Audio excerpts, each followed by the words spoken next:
Joe's chances. Hello? Candy, it's Greg. Hey, Greg. Hey. How are you? I forgot. You on the phone with somebody else? How dare you?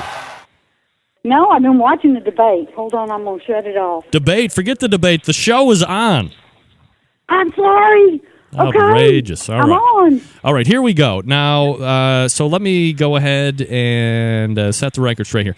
The conversation tonight going to be more focused on KCBS, what it does, what it doesn't do when given sanctioning to a contest. But first, is there anything that you can tell us, if anything, about what has transpired over in St. Louis? Well, in St. Louis, first of all, I'd like to step back a minute. Sure. And in the 25 years that KCBS has been sanctioning contests, going back through history, St. Louis was the 8th occasion that this had happened, or something like this has happened, where it comes up within a certain period of time, and the organizer doesn't have the funds to make the payout.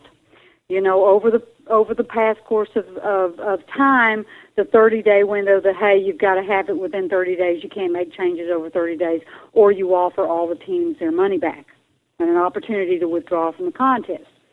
So basically, right now, we're in a time period where the organizer said that he would come up with the rest of the money and pay the rest of the teams, and that's where we are. There's a 30-day window. Okay. He said that he would come up with the money, and we're giving him those 30 days. Candy Weaver joining us, president of the KCBS.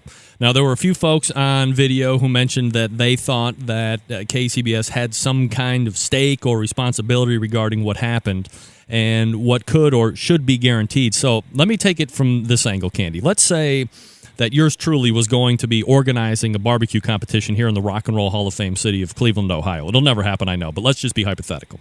I reach out to KCBS to get sanctioning.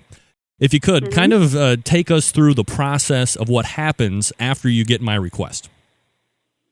To be honest with you, Greg, I don't know as I'd know because I'm not an organizer. I'm a cook.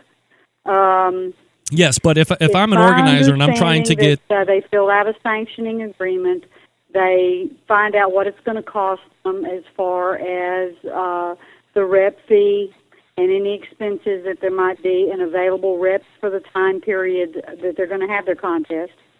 And a rep is assigned. Basically, KCBS brings to the table for an organizer an established set of rules that work.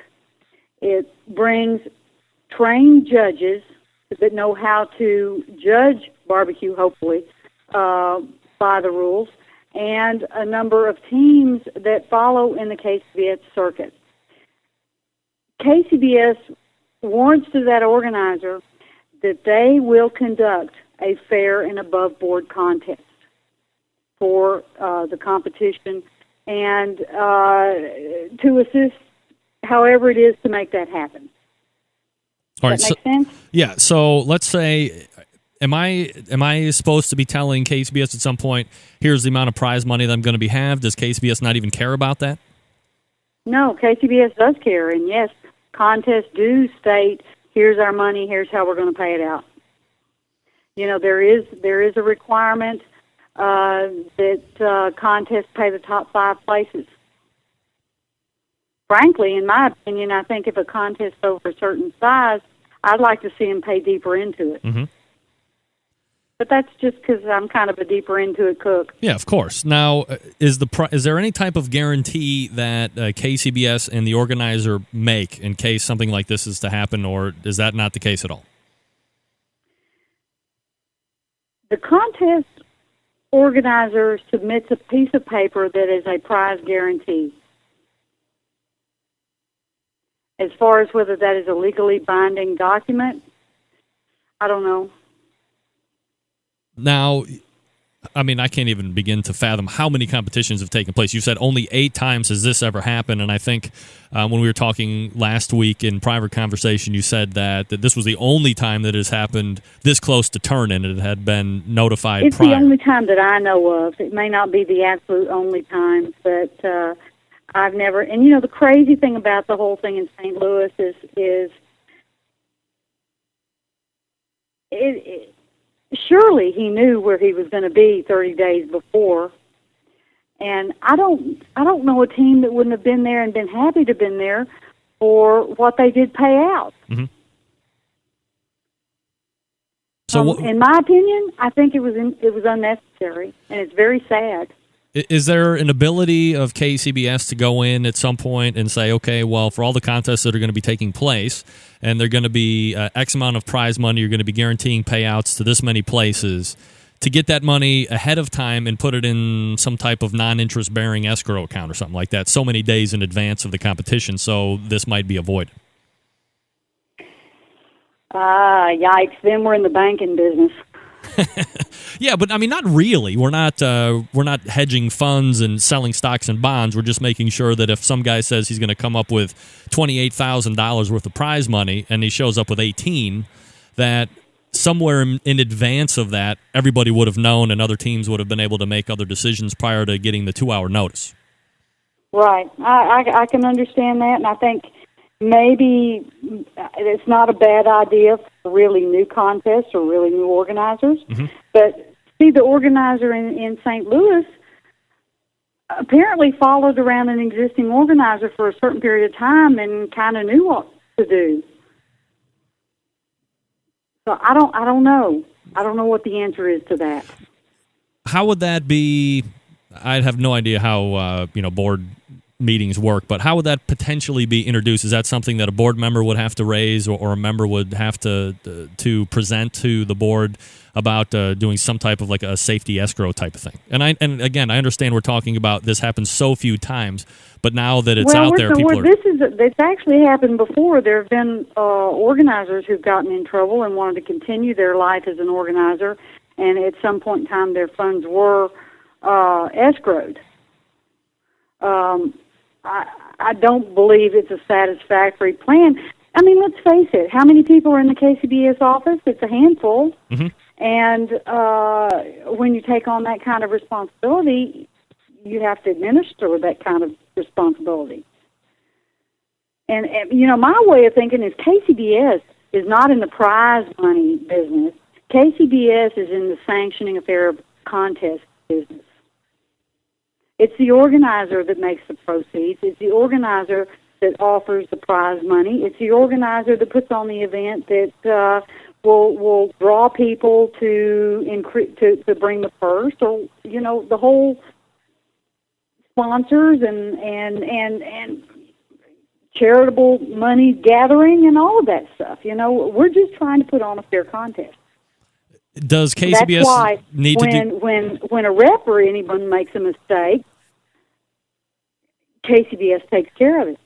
Does KCBS need to do a better job of making sure that people understand, and especially cooks, because some of them got big mouths, that they understand the KCBS's rules and sanctioning and above board contests and following these specific things that are laid out, and not being in the purse portion of the contest?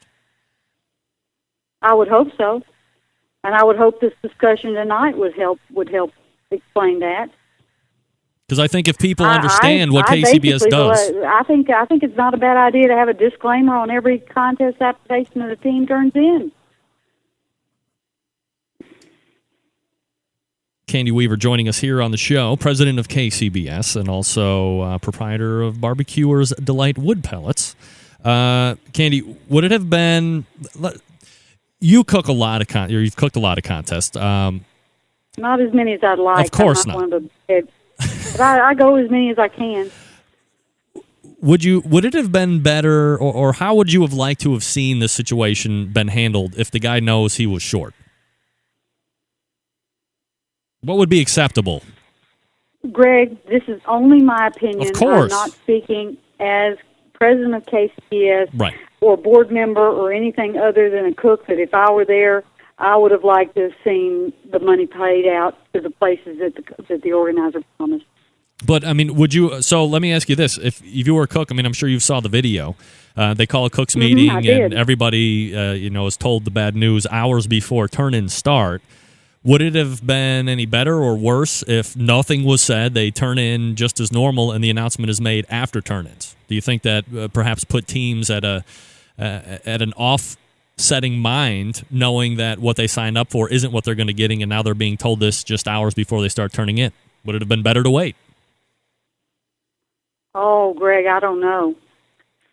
As a cook, Candy, but would you have rather been told? That watching that video and seeing that 11 o'clock meeting, knowing the chicken turn-in is in an hour, that was very painful. Yeah, well, I mean, as a cook, if you were there, would you have rather just not known and continued on through your process? Maybe. Yeah. I wouldn't have liked to. I wouldn't like to been at that announcement, though. My preference would have been is when the organizer found out, whether it had been 30 days, whether it had been 15 days, whether it had been 10 days, whether it had been 7 days. These days, everybody has an email address. You can send information out instantly. Right. Oh, I agree with that. Absolutely. Candy Weaver joining us here. Comes down to the fact that it's not going to get any better the closer you get into when you give the awards out. Right. I think people might have gotten more angry if they'd have waited till the awards and expecting a check for $15,000 and got $1,000, yep. or $1,500 and got $100. You know what I mean. Absolutely. Candy Weaver joining us here on the show. All right, so we put a nice little bow on that, and we'll see what happens from here. Just got a few seconds left, Candy, but what's anything new or things you guys are hashing out with KCBS right now? Well, I'm kind of excited. There's something landed on my smartphone yesterday that we're playing with. It is an app that's for Android and smartphones and iPhones and all this stuff that'll let you hopefully be able to map out where a contest is and be a GPS for you. Nice. And that's going to be kind of sweet, I think. And are you looking forward to the elections this year? I am. I can't remember when there's been 3 empty seats at a time. You know, Jean Gorkachia in California is going to run again. I spoke to Randy Bigler, who's handling nominations, and there are 9 in so far. I am really excited about who I know is running, and I think it's going to be exciting next year. I'm hoping that we get more cooks on board. And new blood's always a good thing. Absolutely, Candy Weaver. That's a quarter of the people on the board. That's right. Three seats. It is a cooking body, as I've come to understand. Very much so. Candy Weaver joins us here on the show. She is president of KCBS and owner of Barbecuers Delight Wood Pellets. If you have a pellet cooker, check her out. It's BBQRS Delight Wood Pellets. bbqrsdelight.com, and those are wood pellets for your pellet cookers if you so have those. Candy, appreciate the time tonight, and let's do it again where we can talk a little bit more wood pellets and cooking next time. I'd love to. I just got a new pellet grill. All right, Candy. Well, we'll talk to you soon. Take care. All right. Bye-bye. Thanks for coming on. Candy Weaver.